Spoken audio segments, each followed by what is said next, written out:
Hi everybody, I am Mike Martin. Welcome to our video spotlight. Here with us again is John Fanning, our fine wine buyer.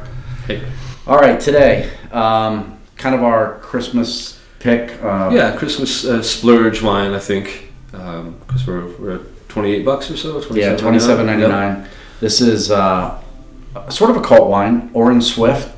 People probably know that from The Prisoner. I think so. Yeah, that's how he made his name. And this one is the abstract. As you can see on the label, it's basically nothing but black. You have to get really close to see the artwork. There is some writing on the one side there, but this is a wine from California. They're sourcing from Mendocino. They're sourcing from Napa and Sonoma, and the grapes they're using are Grenache, which is pretty prevalent in Spain and France, and I guess there's a connection there. We'll explain that afterwards. Sure. Petite Sirah and Syrah at 15 point something %. It's a big, robust big red. Wine. Yeah, it's a beast of a wine. So, what do you know about this guy, Orin? Orin Swift is actually a project from a really young guy, maybe even mid-30s at this point, named Dave Finney. And if I remember correctly, Orin and Swift were his father's first name and his mother's maiden name. So it's a combination of his parents' names. Yeah, they're middle names. Yeah, that's right. That's right. Dave Finney, not sure where he's from originally, somewhere Midwest maybe, and took a trip to Italy, during college. Mm-hmm. Fell in love with wine. Had no other, real direction. Had a suggestion on moving to California. Worked at Robert Mondavi for some time. Just got some harvest work, entry level work, and just motivated. Took off. Bought a few tons of grapes and started a wine called The Prisoner. I want to say in like the mid to late 90s. That wine was huge, by the way. It was huge, and it was a lot of Zinfandel. It was also kind of kitchen sink, field blend, Zinfandel, Cab, Syrah. Pretty important wine. Just took off right away. Became a cult wine right away.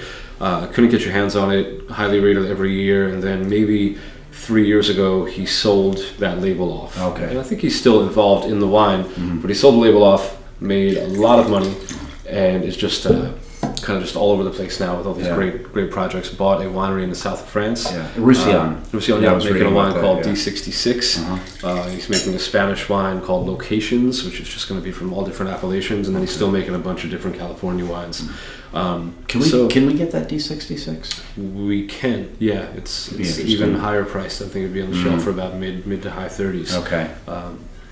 But this is the abstract, which I kind of see as taking The Prisoner won due to its popularity and just couldn't keep it in stock. Price went up where it's about $35 now, and that's when we can't get it. You can hardly get it anymore. So as far as the profile of the Orin Swift, just big, decadent, red wine, I kind of see this as the new Prisoner.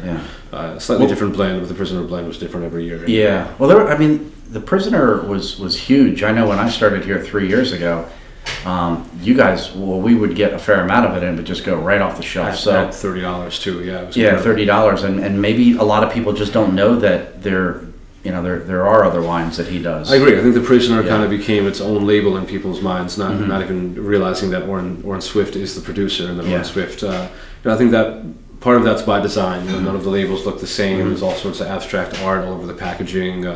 He's got wines from Spain, France, California, I believe Argentina coming down the pike. So it's not an easy brand to wrap your head around because he's not branding, obviously. I'd say Orin Swift is probably barely on this label. So this is all bought fruit, but it's real high quality. It's all real high quality, yeah. The guy's, at this point he's been around a while, his wines do great.